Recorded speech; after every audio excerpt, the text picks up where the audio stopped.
Работал, скажем так, радиорелейщиком, ставил направленные антенны. И спутниковые, и радиорелейные ставил, и прямопередающие ставил. И вот могу с уверенностью сказать, что на 100 километров я пулял 1,5-ваттные направленные антенны без искривления Земли. Мне геодезисты сказали, что какая нахрен искривление может быть. Азимут берешь, направляешь и пошел. Все. 100 километров, 0% искривления. Можете себе представить? 100, озеро 3 километра. Говорят, вот искривление будет. А я 2 метра от земли ставлю антенну, направляю ее на 100 километров. И у меня прием идет 100%. Я тебе могу сказать вот именно свою версию, я никому еще не говорил ее, так как я занимаюсь непосредственно, работаю уже лет, наверное, 15 в этой сфере, еще начиная с армии. То есть лет 16 назад, как я начал работать в передвижном узле связи, то есть ПУС, у нас была такая связь, ПУС называлась, передвижной узел связи. У нас были такие станции, назывались Кодан импортные, а наши это Р-140-ые тараканы, которые на спину вешались. Вот. И радиолокационная разведка еще была, которая пеленгацией занималась, перехватом частот. Так вот, скажу однозначно, что есть такие вещи, как тропосферная связь.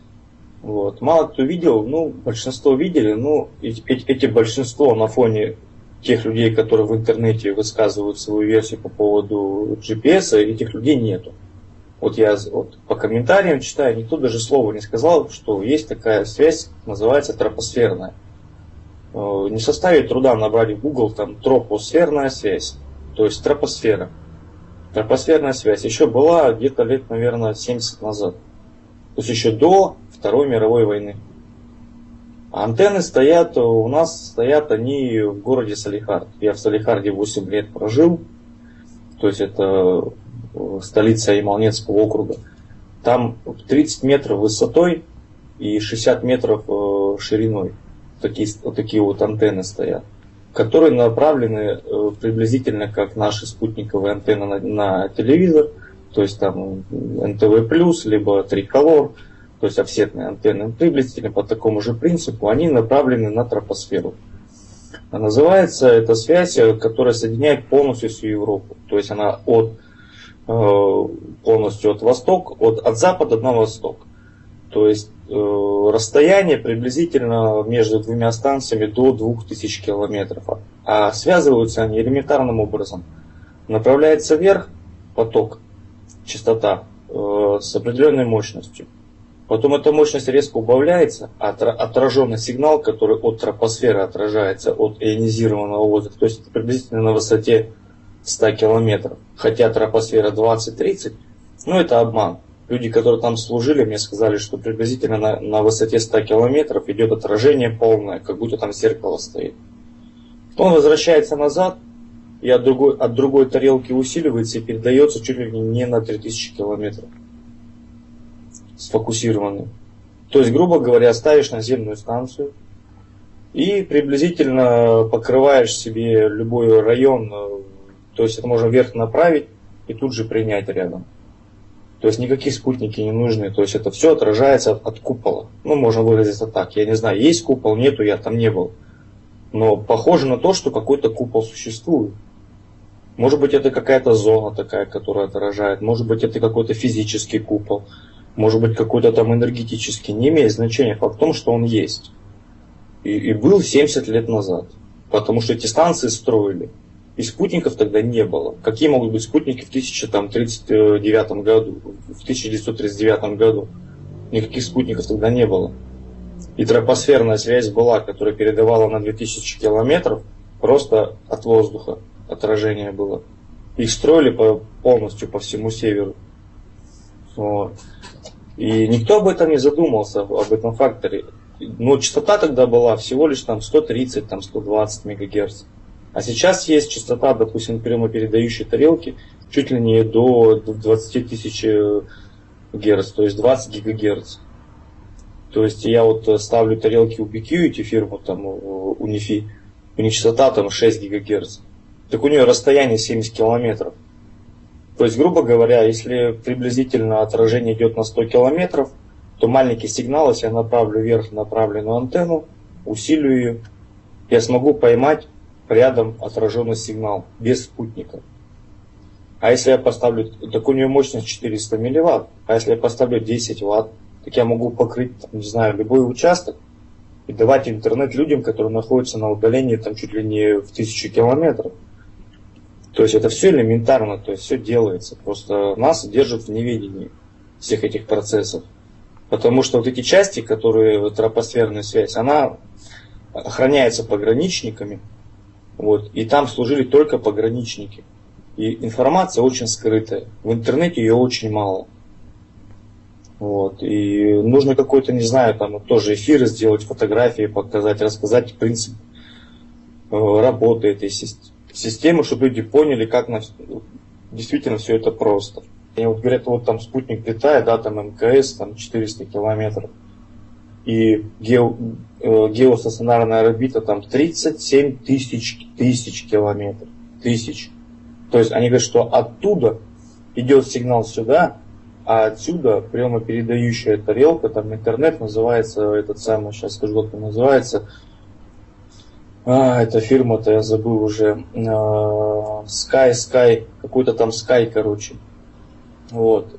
Там у них тарифы есть, там столько-то мегабайт стоит. Вот они якобы направляешь тарелку, и вот она передающая скорость. Даже телефон московский можно подключить в тундре у нас. 2 мегабита исходящей скорости.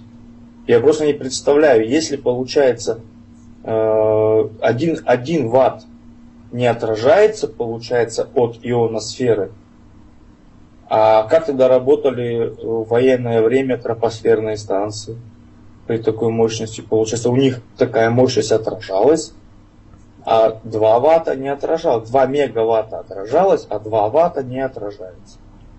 Они спокойно доходят до высоты 37 тысяч километров и назад возвращаются. То есть, грубо говоря, получается, нас до такой степени вводят в заблуждение, что люди, которые теоретики, даже просто скажут, ну вы что, дураки, что ли? Ну как так возможно? Просто элементарно возьми калькулятор и посчитай.